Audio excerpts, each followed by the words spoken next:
Hello everyone and welcome to this video where I'm going to show you another 5 Witcher 3 Easter eggs in Cyberpunk. All of these can be seen pretty much as soon as you finish your life path intro and leave your apartments for the first time. But before we continue, feel free to check the playlist in the description if you've missed any of my previous videos about some of the other Witcher 3 Easter eggs. Alright, with that out of the way, let's get into number 1. It's a couple of things actually. A street ad and a magazine, both referring to Nilfgaard. Except it's spelled a little differently. In fact, I might have to censor the street ad a little bit to avoid the wrath of YouTube. And as far as their location, I imagine it's somewhat random, but I personally found the ad just above the Ripper Doc's office, over here, and the magazine I found on a table in the Afterlife Club. Alright, moving on to number 2, which is fairly small again, but rather cute, and it's about the car that Jackie gets for you when you meet him after the intro. Actually, this may appear on other cars as well, but I'm not sure about that. Feel free to tell me if that's the case. But anyway, if you take a closer look at the rear side of it, you will notice a small sticker depicting Roach in her trademark position.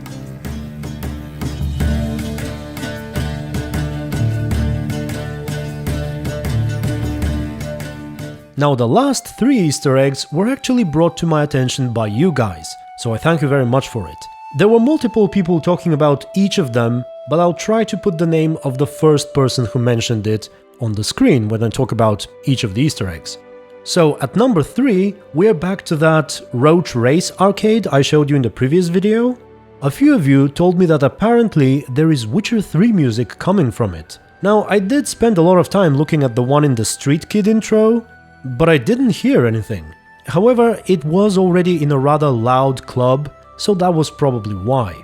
And here, for example, in the side quest called The Gift, we visit a place where another Roach Race arcade can be found, and even though there is another piece of music playing in the background, this time you can sort of hear the Witcher theme. I'll play the original for you first and then the in-game sample.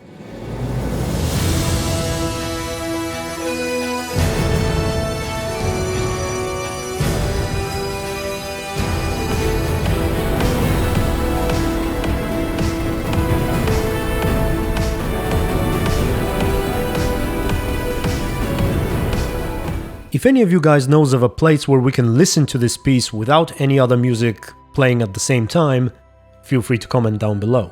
Okay, time for number 4. This one is once again in the Afterlife Club, and it's a nod to a Skellige Gwent card in The Witcher 3, which in turn is a reference to a character from the Witcher books called Dennis Cranmer. Over here in the Afterlife, we have a side quest giver bearing the exact same name. I did his quest, and as far as I can tell, other than the name, there are no further references here. So there we go. And finally, at number 5, I had several people send me an article, actually, so I should instead credit the person and website who wrote that. Feel free to have a look at the description of the video if you want to check it out. But it's basically a reference to the numerous Smuggler caches hidden behind the question marks in Skellige.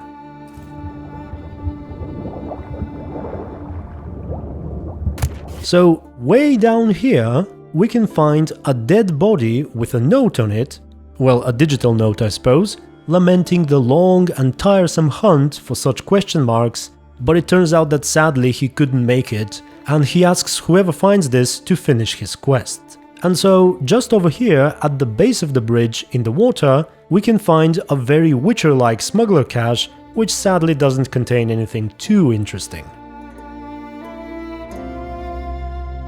And with that, I believe we're done. Thank you very much for watching and for your numerous comments in these Easter egg videos. Also, special thanks to my YouTube members and supporters, and until the next video, stay tuned and be good.